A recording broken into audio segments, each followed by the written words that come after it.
Welcome back to WSAV News 3 today at 11. What happens when an institution of design, leadership, and community engagement collaborates with a historic and culturally significant center for African American heritage? Well, you get a reimagined connection with modern visitors. Earlier this month, SCAD and the Beach Institute unveiled the results of a SCAD SERVE Design. Scott Lindsay is the VP for SCAD SERVE.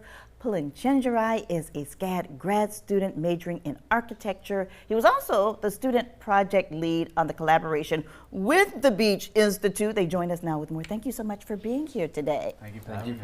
So before we get into the project, let's talk about SCAD SERVE and what it is, because you've been doing this for quite a while, since the fall of 2024. Some numbers. You've partnered with nearly 100 Georgia-based nonprofits, schools, and local agencies, donated thousands of pounds of food, supplies, and household goods, and through your community fund, you've supported transformative projects that directly improve the lives of people here in the hostess city and beyond. Yes. Well, SCAD is proud to have a long-lasting and impactful relationship with the city of Savannah, and one of the ways that we honor that is by giving back to our neighbors in need. So for the last number of years, as you've indicated, SCAD SERVE has found multiple ways to bring the resources of the university to benefit those in Savannah and also in Atlanta who need the assistance of the university, and many times that assistance is in the form of design thinking, opportunities that our students can use their academic credentials and gain experience to help organizations here locally. So it's a wonderful intersection. So when did that light bulb go off? When did you say, aha, this is what needs to be done?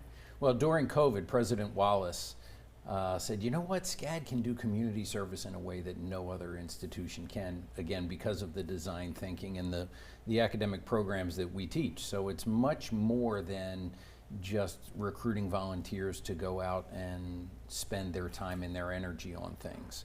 It is truly research oriented and ingenuity, creativity, innovation brought to bear for nonprofit organizations who otherwise wouldn't be able to receive that opportunity. Yeah, and the Beach Institute is one of those places. And Pulin, you had a chance to be the lead on this project. Tell us what that involved and how that made you feel. So first of all, thank you for having us. It's been a real honor to be a part of this, speaking for myself as a Zimbabwean, and thinking for the big class that we had, 20 students, just collaborating together and figuring out how we can bring that story of the Beach Institute out to the public. A lot of tourists come over to Savannah. A lot of Savannah residents still don't really have that clear idea of what the Beach Institute is. And there's sometimes misconceptions of what it is, and our mission was to really tell the people of what the building story is before they even walk inside. Yeah. So really just the wayfinding elements within the building and on the outside of the building was something we worked on. And it's been a real pleasure just making sure that the stories of the history here in Savannah is really displayed for the people around who come in to visit. And that's easier said than done, because we're talking about an institution that's been around since 1865. And so you wanted to kind of give it a modern appeal without disrupting any of the historic integrity of the institution. Absolutely. So tell us what we can expect when we step into those doors now. So a lot of the work really happened when, so the whole story starts from the exterior of the building.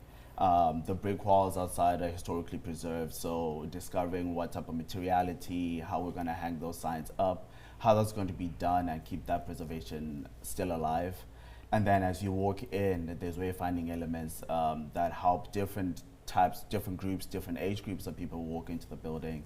We even have QR codes that have been applied to some of the art pieces, so you can know more about the pieces as well. And you can feel a little bit more connected with the history that you're learning in Savannah. Yeah, so Scott, you mentioned that Paula Wallace was involved in this from the beginning. Back in the 1980s, SCAD actually purchased the Beach Institute. Correct, yes. SCAD purchased the Beach Institute in the 80s and gifted it to W.W. Law.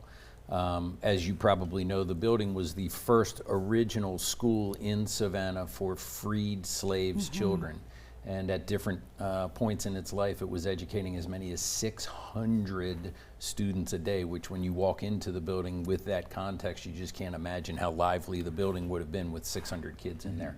But SCAD felt like that building held such importance and significance to African American history in the city of Savannah that it needed to be preserved.